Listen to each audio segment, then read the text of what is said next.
What's wrong?" The sound that came through made my blood run cold. Not crying exactly. More like the ragged breathing of someone who'd been crying so long they'd run out of tears. "I need you to come get me," she whispered. "Please. I can't stay here anymore." I sat up, fully awake now. "What happened? Are you hurt?" "Not physically," her voice cracked. "But Madison, the counselor, she's destroying me, and nobody believes me." 10 months earlier, our father had died suddenly of a heart attack at 52. Emma was only 14, and it broke something in her. She became a ghost in our house, moving quietly through rooms, barely eating, her grades plummeting. Our mother had checked out emotionally years before Dad died, so it fell to me, her older sister by 15 years, to hold things together. I worked double shifts as a paralegal, came home exhausted, and tried to be the parent Emma needed. When I saw the brochure for Camp Whispering Pines, it felt like a lifeline. 6 weeks of hiking, swimming, arts and crafts, campfires, and friendship. The website showed happy kids laughing around picnic tables, counselors with warm smiles, mountains purple against sunset skies. It cost almost $3,000, money I didn't have. I picked up extra freelance work, ate ramen for dinner, canceled my own birthday plans. By May, I had enough. Emma's face when I told her was the first real smile I'd seen in months. "Really? You mean it? Really? You deserve this, Em. You deserve to be happy again." She threw her arms around me, and for a moment, I felt like maybe we'd make it through this after all. The first week was perfect. Emma sent me photos every few days, her standing at the edge of a crystal-clear lake, holding a paddle and grinning. Emma with 3 other girls, arms linked, faces painted with streaks of purple and gold for some camp competition. Emma sitting by a fire pit at dusk, marshmallow on a stick, eyes bright with something that looked almost like joy. Then the messages stopped. At first, I told myself it was normal. She was busy, making friends, living in the moment. But by the end of the second week, when I hadn't heard anything and my calls went straight to voicemail, anxiety crept in. I emailed the camp administration. They responded with a generic message. "Campers have limited phone access to encourage presence and connection. Rest assured your child is safe and thriving." Thriving. That word would haunt me. Finally, on day 17, Emma called. It was late afternoon and I was at work, buried under case files. I almost didn't answer. "Claire?" Her voice was so small I barely recognized it. "Em, I've been worried sick. Are you okay?" Silence, then a shaky breath. "No," she whispered. "I'm really not." I stepped into an empty conference room and closed the door. "Talk to me. What's going on?" "It's Madison, my counselor. She hates me. I don't know why, but she does. And she's making everyone else hate me too." "What do you mean? What's she doing?" Emma's story came out in fragments, sentences interrupted by the sound of her trying not to cry. Madison Torres was 28, head counselor of Cabin 7, where Emma and 7 other girls slept. She had perfect credentials, 6 years of camp experience, a degree in youth development. She was beautiful in that effortless way, long dark hair always in a sleek ponytail, athletic build, a smile that looked warm until you noticed it never reached her eyes. From the first day, Madison had singled Emma out. It started subtle. Comments about Emma's clothes being not quite right for camp activities, suggestions that maybe Emma should sit out certain games because she didn't seem comfortable. During group activities, Madison would pair Emma with the most athletic girls, then make pointed observations when Emma couldn't keep up. "It's okay if you're not good at everything," Madison would say sweetly, loud enough for everyone to hear. "Some people are just naturally more capable." The other girls picked up on it fast. Kids are smart that way. They sensed who had power and who didn't. Within a week, Emma was being excluded from conversations. Her bunk was the one farthest from the others, closest to the bathroom, where it smelled like mildew and disinfectant. Her things started going missing, small stuff at first, a hair tie, her favorite pen, then bigger things. Her swimsuit disappeared the morning of a lake day. Madison made a show of lending her an ill-fitting spare while the other girls giggled. "But why?" I asked, gripping the phone. "Why would she target you like this?" "I don't know," Emma sobbed. "I've tried so hard to be good, to not cause problems, but nothing I do is right. Yesterday, during the ropes course, she told everyone I was holding up the group because I was too scared to climb. But Claire, she gave me different instructions than everyone else. She told me to use the red holds, and when I did, she yelled at me in front of everyone for not following directions. The holds were supposed to be blue." My hands were shaking.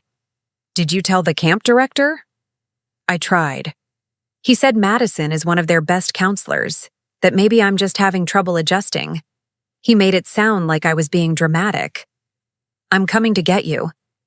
"You can't. They won't let me leave unless it's an emergency, and they said homesickness doesn't count. Plus, you already paid, and I know we don't have money to waste." The guilt in her voice shattered me. She was 15 years old, being tortured by an adult who was supposed to protect her, and she was worried about wasting money. "Emma, listen to me. That money doesn't matter. You matter.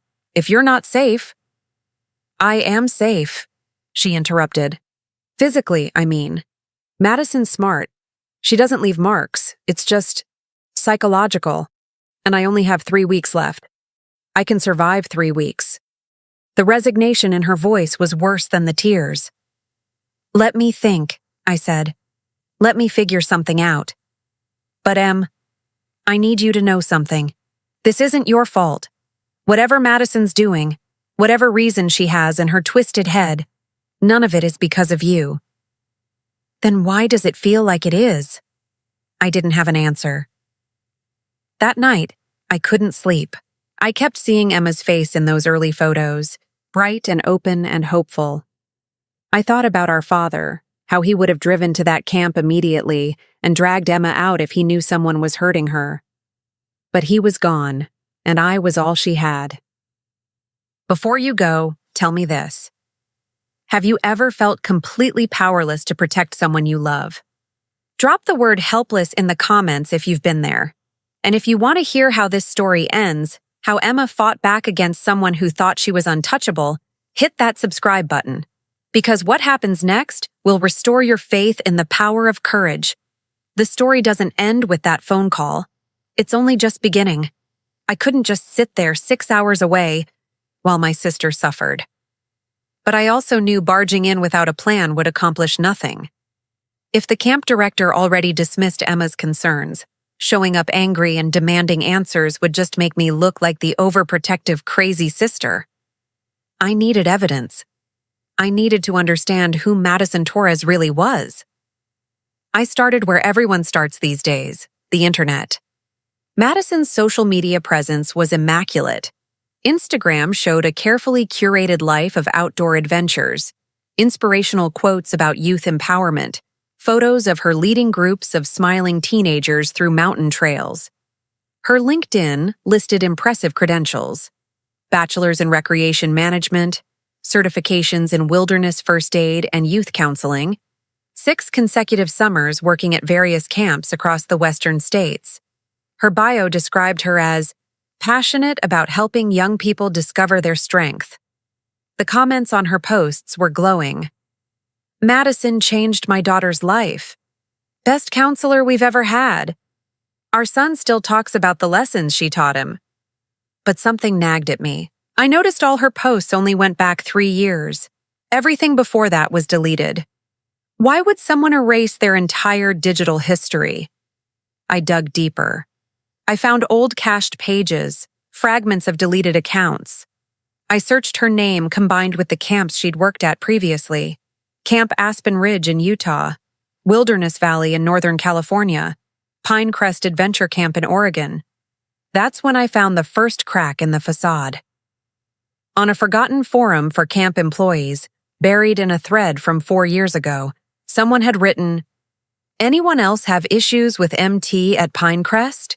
She made my first summer there absolute hell. The administration did nothing. Another response. She got fired after that incident with the girl, but they kept it quiet. My pulse quickened. I searched Pinecrest Adventure Camp Oregon incident and scrolled through pages of generic camp photos and activity schedules. Nothing. But then I tried adding lawsuit to the search. There it was. A tiny article in a local Oregon newspaper from 4 years earlier. The headline, Camp Counselor Dismissed Following Allegations. The article was frustratingly vague, written in that careful language newspapers use when lawyers are involved. It mentioned concerns raised by a family regarding treatment of their daughter and mutual decision to part ways. No names, no specifics, just enough to confirm something had happened. I found the camp's name and called their main office the next morning, pretending to be a parent researching camps for my daughter. The woman who answered was friendly until I mentioned Madison Torres. "I'm sorry, but we don't discuss former employees," she said, her tone suddenly clipped. "I understand, but I saw there was some kind of incident. That matter was resolved privately. I really can't say more." She hung up. Resolved privately. That phrase told me everything. Money had changed hands. Someone had been paid to stay quiet. I spent the next 3 days becoming obsessed. I made spreadsheets of Madison's employment history, tracked the gaps between jobs, found reviews on obscure websites where parents and former counselors vented anonymously. A pattern emerged, clear as day once you knew to look for it. At every camp, there were whispers.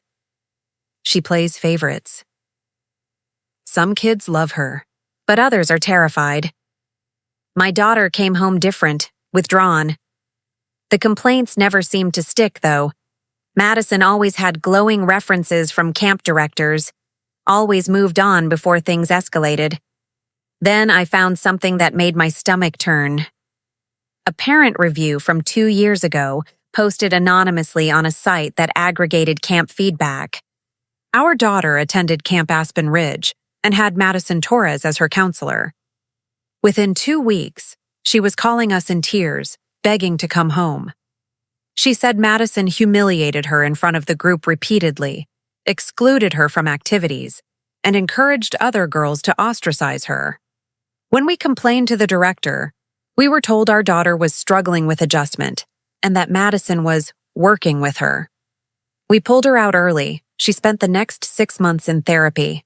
Please, if your child is assigned to this counselor, request a different cabin immediately.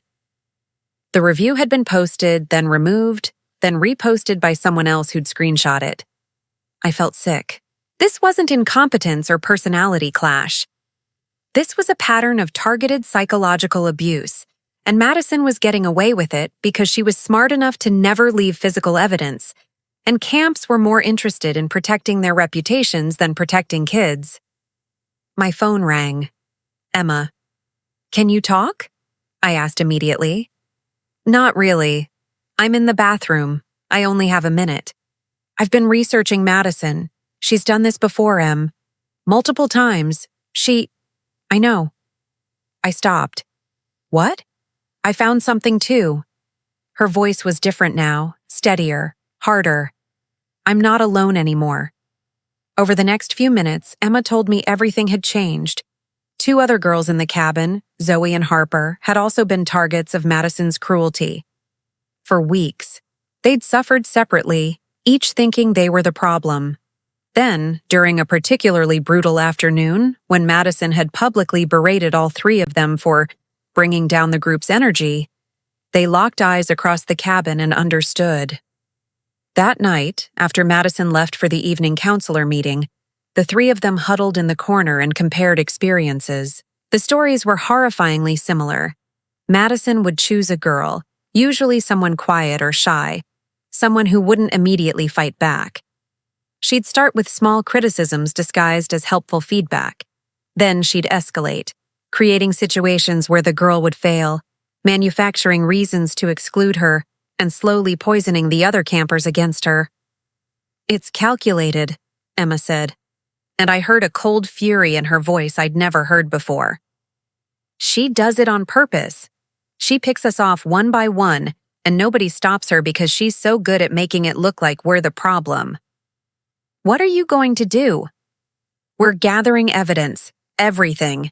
Zoe's been keeping a journal with dates and times. Harper figured out how to record audio on her phone without anyone knowing. And last night I heard something. My breath caught. What? Madison was outside the cabin on her phone. I was by the window, and she didn't know I could hear. She was talking to someone, another counselor maybe, I don't know. But she was laughing at us. She said, "It's the same every summer. You pick the weak ones, break them down in the first few weeks, and the rest fall in line. Fear is the best management tool." And then she said, "These three are particularly pathetic. By the end of the session, they'll be so grateful for any crumb of approval." I felt rage so pure it was almost blinding. "You recorded that?" "Every word." "Emma, listen to me carefully. Keep recording everything. Keep writing everything down. But be careful. If she realizes what you're doing..." "She won't," Emma said, "because she thinks we're broken. She thinks we're too weak to fight back. But you're not." For the first time in weeks, I heard something like a smile in her voice. "No, we're really not." Over the next few days, we coordinated like we were planning a military operation. Emma, Zoe, and Harper documented everything. They recorded Madison's comments during group activities. They photographed the chore assignments showing how the three of them were always given the worst, dirtiest tasks. They collected testimonies from other campers, some of whom quietly admitted they'd seen what was happening but were too scared to speak up. Meanwhile, I kept digging into Madison's past. I found a phone number for the family from Oregon, the ones whose daughter had been involved in the incident. It took 3 tries before the mother answered, and when I explained why I was calling, there was a long silence. "I signed a non-disclosure agreement," she said finally. "I can't talk about what happened." "I'm not asking you to break any legal obligation," I said carefully, "but my 15-year-old sister is being targeted by the same person who hurt your daughter, and I think she's going to keep hurting kids unless someone stops her." Another silence. Then, "My daughter tried to kill herself. She took every pill in our medicine cabinet after a summer with Madison Torres. The note she left said she couldn't live with the person Madison had convinced her she was, worthless, pathetic, a burden to everyone around her. She survived, thank God, but she spent a year in treatment. The camp paid us to stay quiet because they didn't want the liability. Madison was fired, but only privately. They gave her a neutral reference so she could work somewhere else. I've lived with that guilt every day since." My hands were shaking so hard I could barely hold the phone. "Would you be willing to talk to the camp director where she works now, or to write a statement?" "If it means stopping her from doing this to another child," the woman said, her voice breaking, "I'll do whatever it takes. NDA be damned." I had my ammunition. Now I just needed the right moment to use it. That moment came sooner than I expected. Emma called me on a Thursday morning. And this time she wasn't hiding in the bathroom. She was crying so hard she could barely speak. She tried to hurt me. Actually hurt me. My vision went red. What happened? We were climbing the wall. Madison was supervising. She gave me instructions, told me exactly which holds to use, which path to take. But Claire, she lied. Halfway up, the hold she told me to grab wasn't secured properly. When I put my weight on it, it came loose. I fell. Jesus Christ, are you okay? The harness caught me, so I didn't hit the ground, but it was close. And the way she looked at me afterward, she smiled. She actually smiled. That was it. I was done playing it safe. I called my boss, told him I had a family emergency, got in my car, and drove. 6 hours through mountain roads, white-knuckling the steering wheel, barely stopping except for gas. I arrived at Camp Whispering Pines at dawn, the mountains pink with sunrise, the air smelling like pine and morning dew. The camp was beautiful, I'd give them that. Wooden cabins nestled among trees, a pristine lake reflecting the sky, carefully maintained paths winding through the property. It looked like something from a postcard, the kind of place parents dream about sending their kids. I walked straight to the administration building and demanded to see David Chen, the camp director. The receptionist tried to turn me away. "You need an appointment. My sister was nearly killed yesterday. I don't need an appointment." That got his attention. Chen appeared in the doorway of his office, a man in his 50s with graying hair and tired eyes. "Ms. Henley? I wasn't aware we had—" "You wouldn't be, because your counselor Madison Torres has spent the last 3 weeks systematically abusing my sister and 2 other girls, and your staff has done nothing." His expression shifted from confusion to irritation. "That's a serious accusation. Madison is one of our most experienced—" "I know what she is." I pulled out my folder, thick with printed documents. "I know she was fired from Pinecrest Adventure Camp in Oregon after a 14-year-old tried to commit suicide citing her abuse. I know she's left a trail of damaged kids across 3 states. I know she was on that climbing wall yesterday when the hold mysteriously came loose under my sister. And I know you're about to sit down and listen to me, or I'm going to the police, the local news, and every parenting forum I can find." Chen's face went pale. "Come into my office." For the next hour, I laid it all out. The recordings of Madison's cruelty, her admission that she deliberately targeted vulnerable girls, the testimony from the Oregon mother, who I'd gotten on the phone, and who told Chen exactly what Madison had done to her daughter, the documented pattern of abuse across multiple camps, the photos, the journals, the evidence Emma and her friends had collected. Chen listened to the recordings. When Madison's voice came through, casual and cruel, saying, "Fear is the best management tool," he closed his eyes. "I didn't know," he said finally. "She came through a placement agency. They assured us she'd been vetted." "She was vetted," I said coldly, "and everyone who vetted her decided their liability was more important than kids' safety. So they gave her clean references and passed her along to the next place. And now here we are." "What do you want?" "I want her gone. Today. I want a formal apology to Emma, Zoe, and Harper. I want you to contact the families of every child who's been in Madison's care and inform them of what happened. And I want you to overhaul your entire hiring and oversight process, so this never happens again." Chen nodded slowly. "Done. All of it." "And one more thing," I added. "I want you to make sure Madison Torres never works with children again." 2 hours later, I watched from across the camp as Madison was escorted to her car by 2 security staff. She carried a single box of personal belongings, her face blank, emotionless. As she passed the cabins, a few girls peered out windows. Emma stood on the porch of Cabin 7 with Zoe and Harper, arms linked. Madison glanced their way once. For a brief moment, her mask slipped, and I saw what was underneath.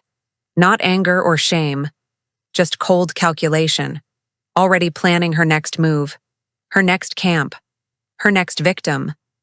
But not this time. I'd already made calls to the placement agency, to the other camps where she'd worked, to parents' networks and summer camp review sites. By the end of the week, Madison's name would be poison in youth recreation circles. She could try to reinvent herself again, but the internet doesn't forget anymore. Emma ran down from the porch and into my arms. She was crying, but this time it was different. Relief. Release. "You came," she whispered. "Of course I came. You're my sister." Behind her, Zoe and Harper approached, hesitant. They were both thin, with dark circles under their eyes, visible signs of weeks of stress. "Thank you," Zoe said quietly. "Nobody's ever believed us before." "I believe you," I said. "And I'm sorry it took so long." The next 2 weeks of camp were different. A new counselor, Sarah, took over Cabin 7. She was younger, gentler, and genuinely kind. She spent the first few days just listening to the girls, letting them talk about what they'd been through, validating their experiences. Slowly, Emma started to heal. She went kayaking without fear of being mocked. She participated in talent show planning without waiting for criticism. She laughed, really laughed, for the first time since Dad died. On the last day of camp, I came back to pick her up. The Emma who ran to meet me was different from the girl I'd dropped off. Taller somehow, more confident. She'd survived something terrible and come out stronger. "I learned something," she said, as we loaded her bags into the car. "What's that?" "That sometimes the people who are supposed to protect you don't. And when that happens, you have to protect yourself. You have to be brave even when you're terrified." I hugged her tight. "I'm so proud of you." "I'm proud of myself too," she said. "Is that weird?" "No, baby, that's exactly right." In the months that followed, the story spread. I'd written about the experience on a blog about camp safety, changing some details but keeping the core truth. Other parents reached out with similar stories, not just about Madison, but about other counselors who'd used their positions to torment vulnerable kids. Camp Whispering Pines implemented major changes: stricter background checks, regular welfare check-ins with campers conducted by independent staff, an anonymous reporting system, and mandatory training on recognizing and preventing bullying and abuse. Madison disappeared from social media entirely. I heard through the grapevine that she'd tried to get hired at a camp in Montana, but when they called for references, they got an earful. Last I heard, she was working at a call center in Phoenix, far from children, exactly where she belonged. Emma thrived. She started a club at her high school for kids who'd experienced bullying, sharing her story to help others feel less alone. She became an advocate, a voice for the voiceless, the kind of person who stands up when she sees injustice. One evening, about 6 months after that summer, Emma and I were sitting on the porch watching the sunset. She'd been quiet for a while, lost in thought. "Do you think Madison knew she was evil?" she asked suddenly. "Or did she actually believe she was helping us somehow?" I considered that. I think she knew exactly what she was doing. People like her don't target vulnerable kids by accident. They choose victims specifically because they're less likely to fight back or be believed. It's predatory behavior, just psychological instead of physical. But why? What did she get out of it? "Power," I said. "Control. Some people feel bigger by making others feel small. And camps are perfect environments for that because kids are away from their parents, isolated, dependent on counselors for everything. It's a power imbalance that someone cruel can exploit." Emma nodded slowly. "I'm glad we stopped her." "Me too, baby. Me too." She leaned against my shoulder. "I used to think being vulnerable was a weakness. That's what Madison wanted me to believe. But now I think vulnerability is just being human. And asking for help, standing up for yourself, that's actually the strong thing." I kissed the top of her head. "When did you get so wise?" "I had a good teacher," she said, and squeezed my hand. "So here's what I want to know. Have you ever had to stand up to an authority figure who was abusing their power? Did you speak up, or did you stay silent? And if you stayed silent, do you wish you'd done things differently?" I think about that Oregon mother a lot, the guilt she carries for signing that NDA, for taking the money and letting Madison walk away to hurt someone else.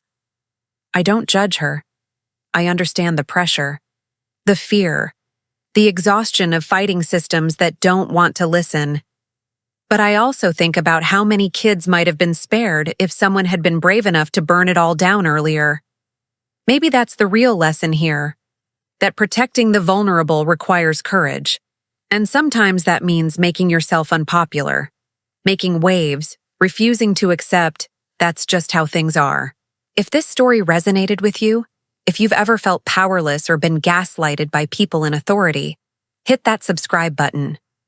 Because there are more stories coming, stories about families that break and rebuild, about standing up when it would be easier to sit down, about the messy, complicated reality of doing the right thing. And remember, you're not crazy. Your instincts matter. If something feels wrong, it probably is. Trust yourself and fight like hell for the people you love. Sometimes being brave doesn't mean not being scared. It means being terrified and doing it anyway.